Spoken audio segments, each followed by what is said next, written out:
Hey everyone, and welcome back to another video today. In today's video, we're going to be doing the final episode of my brand new series, doing a Future Rave style song from start to finish, using 100% of my brand new sample pack in collaboration with EDMTIPS called the Creative Toolkit. And it's a huge sample pack, over 115 presets for both Vital and Serum, and over 280 handcrafted samples from myself. If you like what you hear today, please go pick up a copy in the description below from one of the websites. And yeah, without further ado, we're going to get into this episode where we're going to go over the mixing and do the mastering. So yeah, so just to catch you guys up a little bit, I was recording an episode and basically I did all the grouping except for one group here. But I lost my whole mic recording, so the video will not be uploaded, really, unless I put into a Reels format on my Instagram, which my Instagram will be linked below this video. So yeah, I'm just going to explain a little bit quickly of what I did and why, so it will make sense. So yeah, we're gonna go quickly about this and get on to the mastering and the final touches on the mixing. So yeah, I'm going to play what we have again.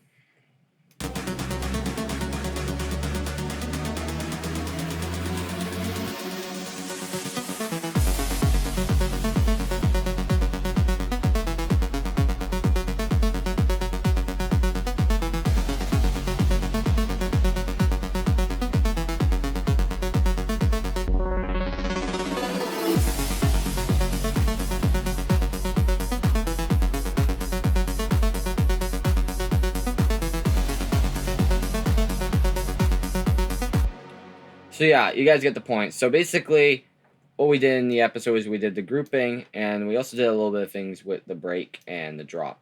So basically, what we did is I actually pitched down the top layer of the melody down by an octave because it had more of a groove, I felt, and more energy, just for what I was personally going for. So we did that. We also compressed the sub a little bit here because it was on one note, but we wanted to make sure it was just really sticking an even volume. But what I said is your low end is really, really important in your song. It's basically, you got to think about like a bridge, and if your foundation to your bridge, which is your low end, isn't there, your bridge falls apart, which is basically the rest of your frequencies in your song. So make sure your bass and sub are really there, like your low end. So yeah, there's just a little quick tip that I had. We brought up the kick because here's another tip for you, is that you want your kick usually one of the loudest, if not the loudest, in your song, in your drop, because you want to be able to also see it clearly from the sidechain and the volume and the drop, and you really want to have that impact. So make sure you have the right transient on it, you make sure you have the right kick in the drop, and also the right loudness in the sidechain. So yeah, we did that, and we did some grouping. The groups have some decapitator on here. They're pretty much all the same group. I took off some low end here on all of them, on like even the kick drum, is just because below 30 hertz is just rumble, and you want a tight bass. So I cut most of that out, and then obviously for higher sounds, you just want to get rid of it all pretty much. But I'm giving a little bit of a boost here by 1 dB to make up a little bit more body and punch in the low end. Yeah, and then pretty much all the other guys are decapitated. A little bit of reverb on the clap, so it gives a little bit of space. And then just some EQ taking out the lows, adding a little bit of back some frequencies. We sidechained and did some reverb onto the white noise here. Sidechain, stuff like that. And we also grouped, obviously, but this guy didn't really have anything apparently, so we're going to actually finish that one up with this effects. I was focusing on the main concept. And then with these guys, once again, pretty much the same thing. Grouping with the decapitator here, giving an analog gluing feel. We also added some glue compression using an SSL by Waves. I also used some OTT very, very low depth. We also used a little bit of a low cut here once again. Brought up some highs because they're for the snares and claps. And yeah, and that's really it. We also added some automation. I said something about pads. So here's another technique with pads.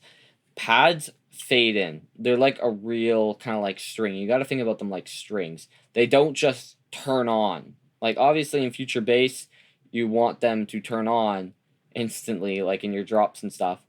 But in breakdowns, these pads should be faded in over time, so it has more life and movement. And obviously, every different pad, if you layer them up, can all be at different volumes coming in over time. And it's a good way to not be like it just hits you. It can fade in and get more life and movement, like it's turning up the volume knob of a real synthesizer. So yeah, that's another technique for you. Also, here I automated the filter cutoff of the bass, and we're opening this guy up as it progresses.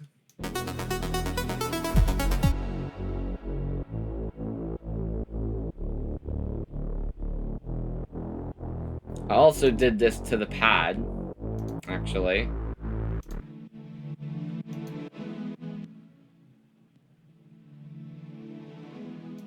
You can start to hear just a little bit more. So yeah, that's really what we did throughout that whole kind of video. It was probably about a 40-50 minute video. So yeah, we just really focused and nailed on the drop, getting the power there, the synths, and yeah, and the composition a bit. So we're just gonna finish up grouping, and then we're gonna get on to the mastering here. So yeah, we're just gonna quickly take out all these guys I just duplicated by the accident. So we're just going to start top to bottom. And we're just going to quickly group the tracks, and then I'm going to keep renaming this stuff. We're going to call it the effects break bus group. And basically all we're going to do is just glue it all together, make it sound good. So we're just going to apply some stuff like that. Just going to apply a little Pro Q. Doesn't have to be crazy with effects, just a light processing. Take out the low end up to about 100 and let's say 45. Just to make it. And then we're obviously just going to add about a dB of this stuff back in. Just give it that warmth. That's pretty much all you got to do. Oh yeah, we got the... I forgot about the impacts, my bad. So yeah, probably best bet is going to be 35 actually. My bad. And then we can put this guy by 35. Or not 35. 40. Oh, we'll do 45. I typed in the wrong one. 45. Yeah, that works. Whatever. Cool. dB. And then all we gotta do is maybe apply an SSL and we're good to go.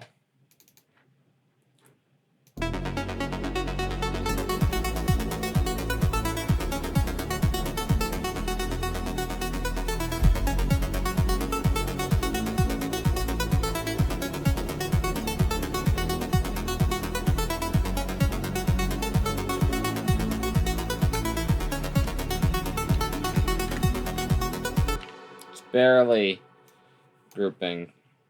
It's adding just a little bit of a glue. So yeah, there we go. We got those guys down.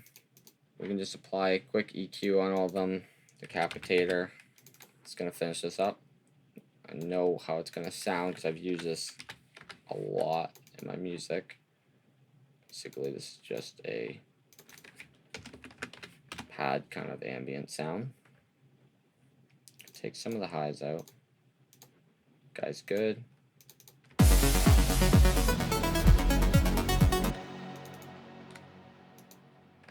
Decapitator.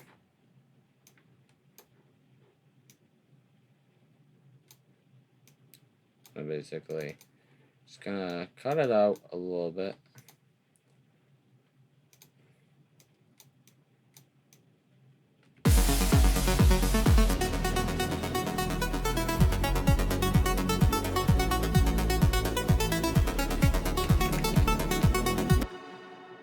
That guy should be good. I'll boost by about 2 dB. Wrong thing. 2 dB.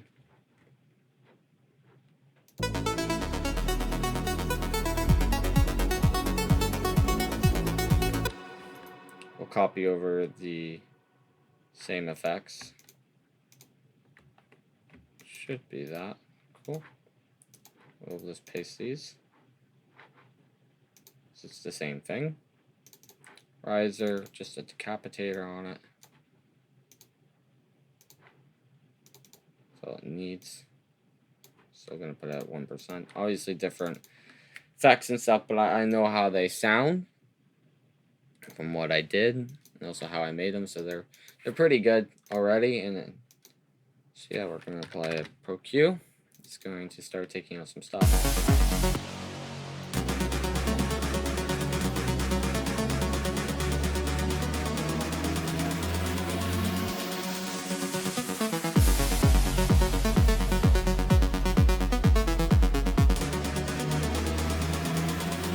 See, there's some low end there. Always take that out.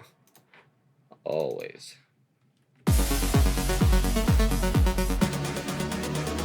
More low end. You do not want that. Oh, and I also said a little technique on a sound. I forget what sound it was, but around 300 hertz. This is an area that producers tend to either get too full or too thin. Now, cut pretty much by dB on almost any sound to make space, but like make sure you're still having a fullness, but that's a very common area that is basically a producer's enemy. So make sure you're cutting there a little bit, just with a little Q, or try and fill it up a little bit more, but be very careful when doing this. So yeah, how does this sound so far?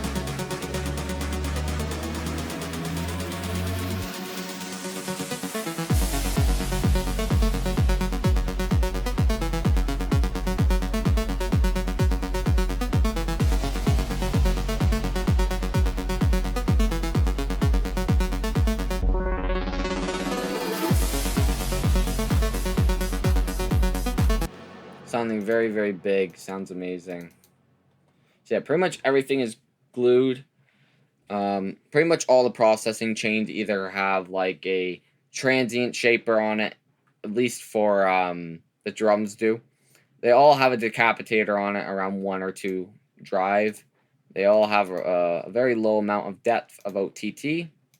They're usually all having a Pro Q on it, if not 2 of them. And then there's also usually a SSL on them. So that's just to sum that area up. So yeah, we're going to move on to the mastering, I think, now. Pretty much everything is done in the style song. Obviously, different breaks in the style. Like, I've been working on a song that has, like, a whole different kind of texture, not the same melody from the drop. But it all depends on the record that you're going to want to go for. So that's just the best advice I can go and tell you to do. Reference from a lot of trance, too, when making Future Rave. It's just, it will help you a lot getting that euphoria David Guetta and Morten have created. Yeah, so reference from a lot of stuff like that. That's like the best tip I can give you guys if you're trying to learn the breaks in this, because it helped me a lot. So yeah, we're going to get on to the mastering. And yeah. So we're going to loop this and just start mastering, I guess. So we're going to start out with a decapitator on my master.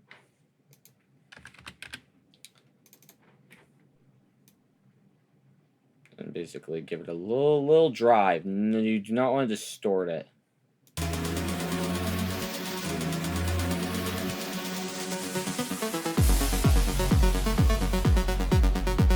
Just want to give it a more warmth, not digital feel, and basically giving it a little bit of a loudness and a glue.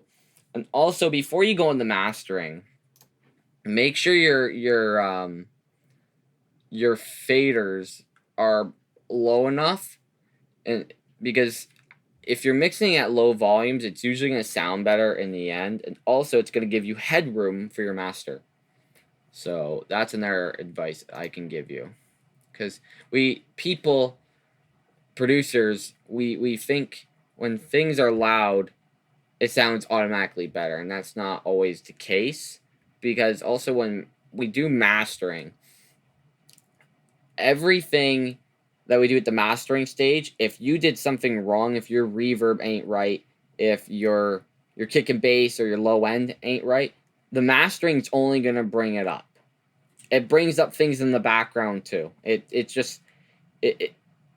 accentuates what you did wrong and what you did good. It basically does that, and it squashes it. So yeah, make sure your mix is very, very good before going into the mastering. So yeah, before going to that now, we're going to do a Pro Q.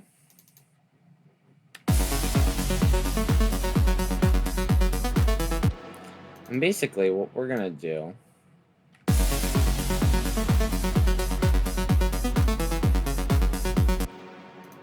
we're going to just take out a little bit of the up to about 25 hertz. Something like that. No, about 30. And you'll see what I'm doing in a sec. And basically what we're going to do is we're going to reshape the low end.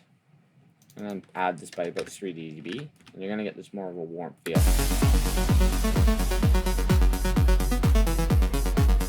We're also going to add a high. And we're also going to boost this guy right around here. Oh, another 3 dB.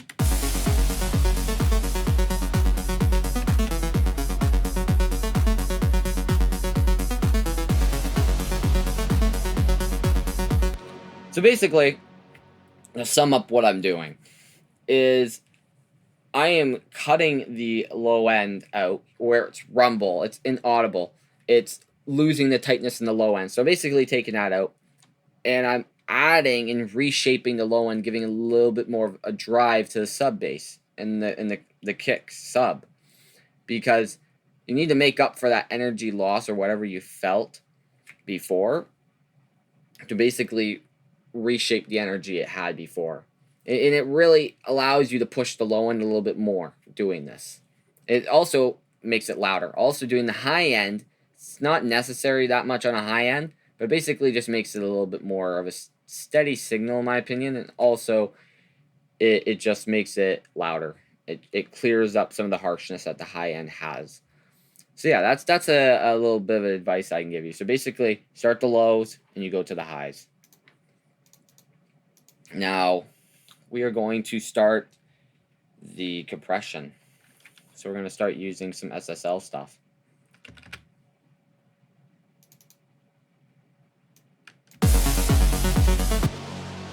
.30 millisecond attack, very fast release, because in mastering or any type of grouping, you're going to want your kicks transient to come through.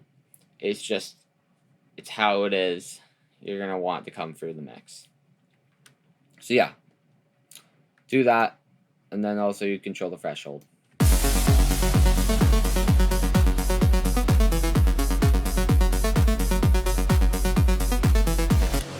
Having about 2 dB gain now, because if you pay attention to the meter, whatever the meter is happening is how much is actually gain reduction. You see how it's hitting about halfway? So you're going to do makeup gain of about 2 dB. So we're also now going to start applying some other effects now. We're going to apply a multi-band, I think a multi-band could do really, really well on here. And actually, before we go into the multi-band, I think applying a little bit of OTT before going into a multi-band. This might not be necessary, but the OTT could definitely add a little bit more of a punch to this. So we're going to just add it by a little bit, just a little bit.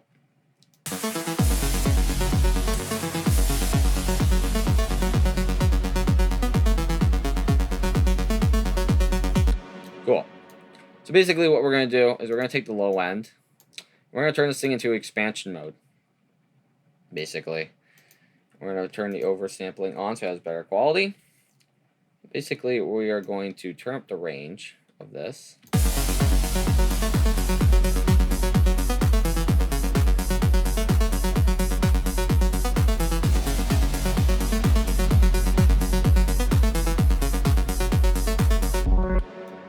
turn it down to a faster attack, slower release.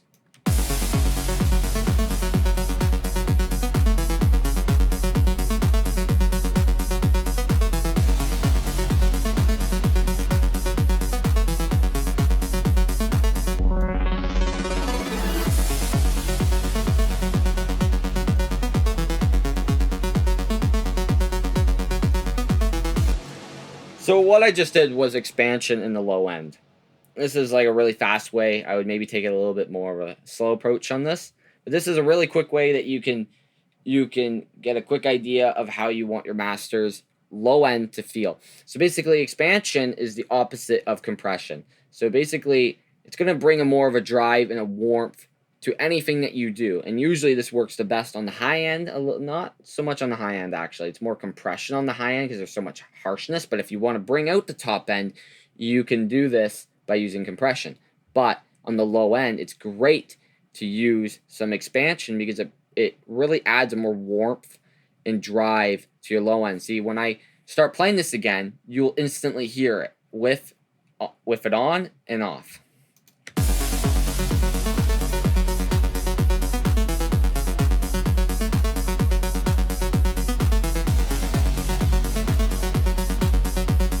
It's very slight, just a little bit, but it adds that drive, that really adds that sub energy that any dance record should have. So yeah, we're just going to do that a little bit. And now we're going to also start heading into the imaging, or the exciting. And we're going to add Exciter by Ozone.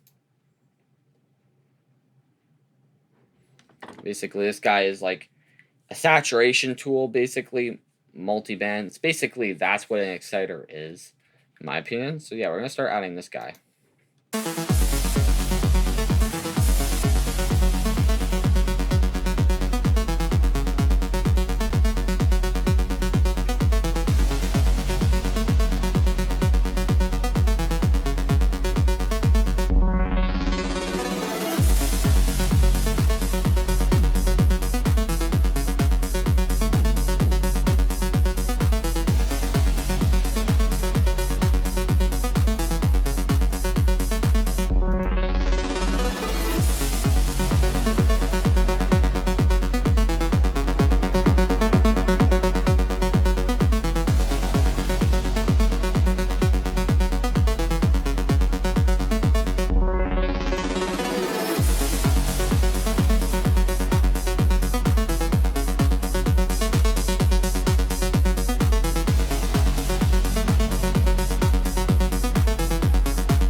So yeah, that's basically what I did there.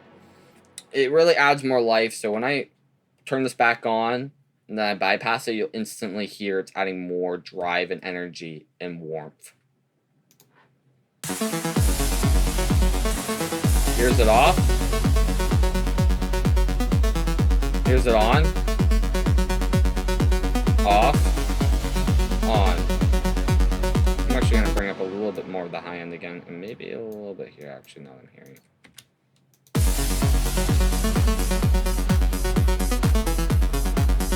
Perfect. Sounding really, really good.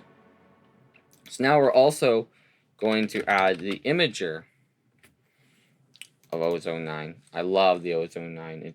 It's amazing, sweet. So we're going to take everything below 200 hertz and make it completely mono.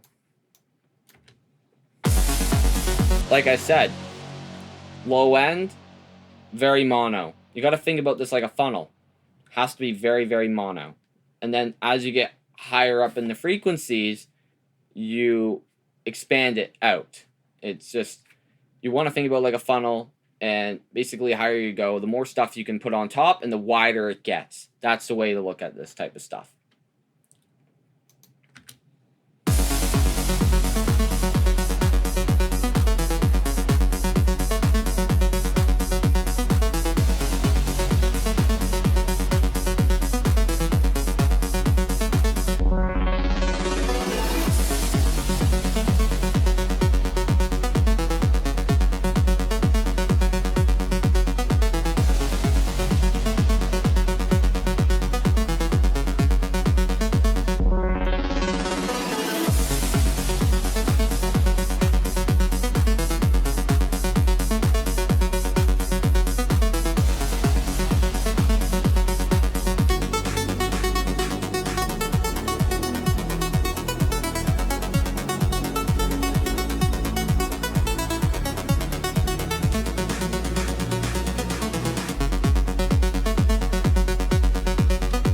I just realized our kicks need to be centered, so I'm just going to quickly apply something to this, to the kick.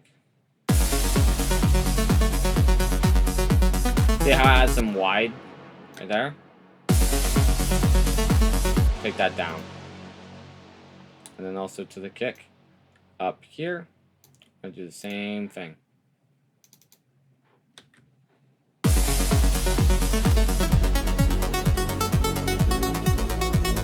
It's already centered, but we're just going to do that just to be safe. It's back to the mastering now.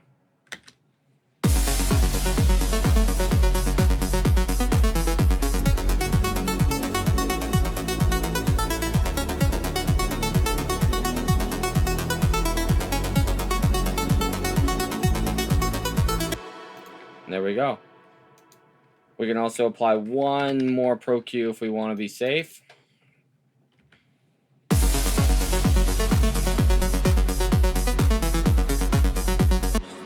Just some nice reductive.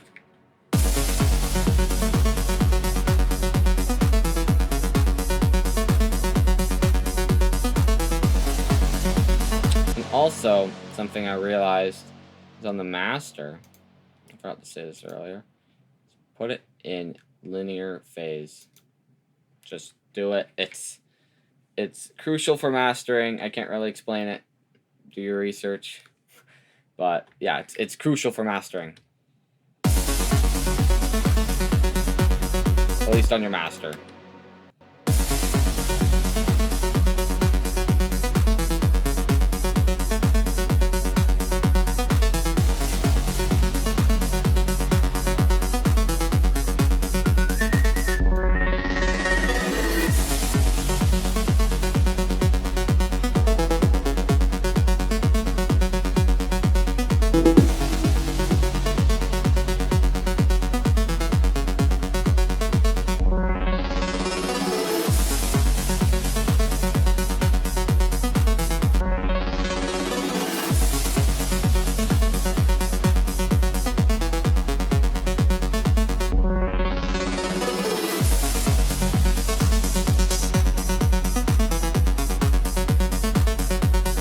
Just clearing it off a little bit, and I think now we are actually at the last part, which is basically bringing this thing up to loudness now.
I had to bring it up really, really high on the limiter to basically, how do I put it? Because we were at a very low volume with our faders beforehand to give room for all the other kind of stuff.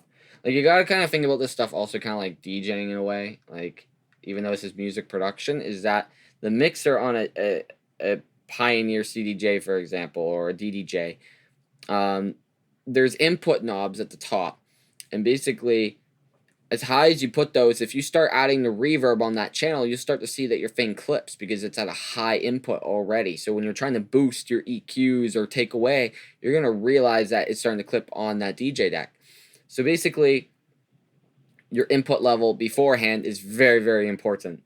And then you can add these effects. And it's going to add this loudness already. And then it's basically going to become louder and give you more room to work with. So yeah. There's a really good tip, even when you're DJing. Yeah, so we're going to automate the master channel now. quickly with a utility, audio effects, a utility, limiter should always be last.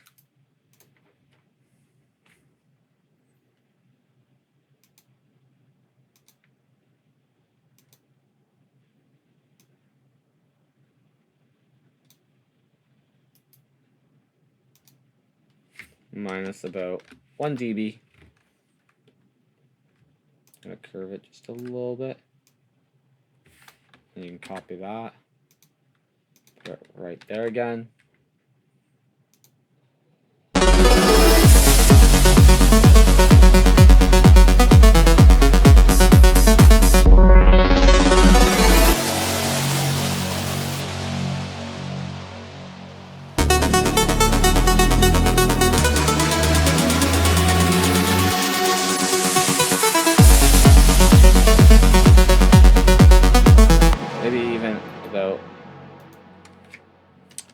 Minus 1.50 dB. Just have a little bit more of an impact. This is preference. Obviously, don't want to go too crazy. Oh, I didn't put the minus sign, my bad. But you don't want to go too crazy. You want to have that difference. We're also going to apply one more EQ. And we can just go nice and simple with an EQ 8 here, and we can just take out some of the low end that the song had. Just like that. And we're just going to take out the frequency here.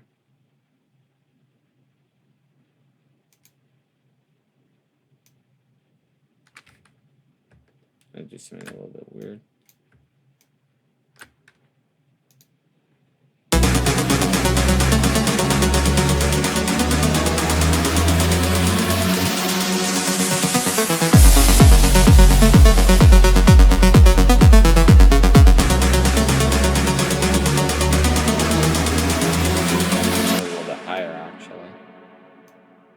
Around here.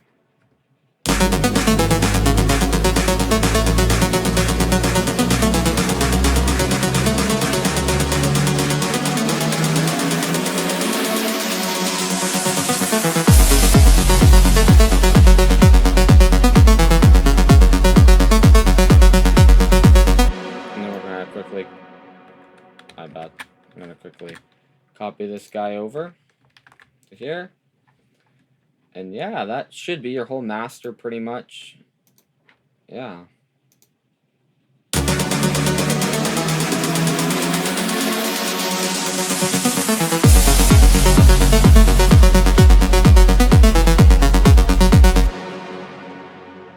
Maybe just a dB. Let's see.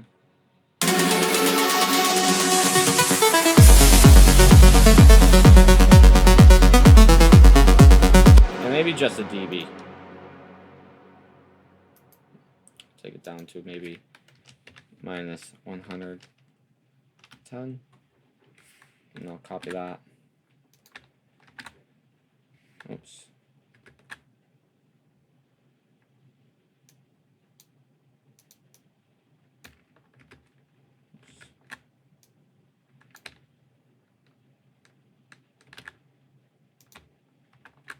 Cool. Yeah, and then we should also do the same thing with the EQ.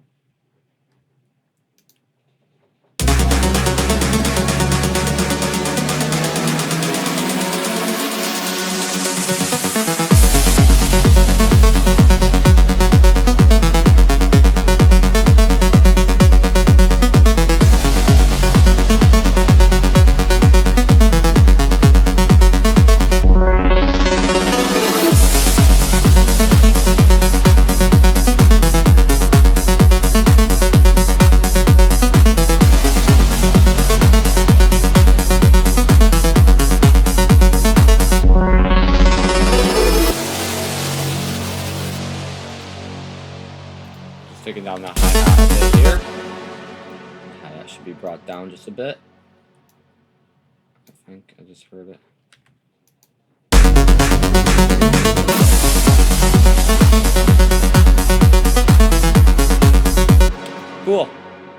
yeah, I think this is it. Yeah, I think that's it. There's really nothing else to cover. Um, yeah, this is building a Future Rave style song completely from scratch. And yeah, start to finish. Sucks that the other video didn't come out. I could have showed you more in depth with the mixing. I could definitely do some more mixing tutorials if you guys would like. And yeah, this was really fun to do. And yeah, this project file is in the pack, by the way, with another one that Will did for the pack. And yeah, 100% all from the pack. Yeah, if you enjoyed what you heard and what you learned and stuff, please go pick up a copy of the pack if you really think the sound selection is awesome like I do. It's amazing and it's changing my workflow and my sounds and what I'm using. I think it honestly could be your go-to sounds for 2021. And yeah, I'm going to continue making more videos like this. And yeah, if you guys enjoyed this video, please smash this thumbs up button. Share with your friends. Also, leave a comment below in what a next series could possibly, what you guys would like to see, maybe an Electro House series in the stamp stuff. That would be pretty awesome. I can do some crazy sound design stuff there. If you guys have any recommendations for anything, leave them below. Sound design tutorials too. I want to have some of those coming up. And yeah, I really hope you guys enjoyed the series. There's quite a long one. It took me a while to film this stuff. So yeah, your support would be great, guys, and you guys have been supporting my channel very great recently and stuff. So thank you guys for that. And yeah, so this is gonna be the last video of this series. And yeah, let me guys know what you thought. So yep, this is gonna be me, guys, and I'm going to take off now. So I'll catch you guys later. See you guys.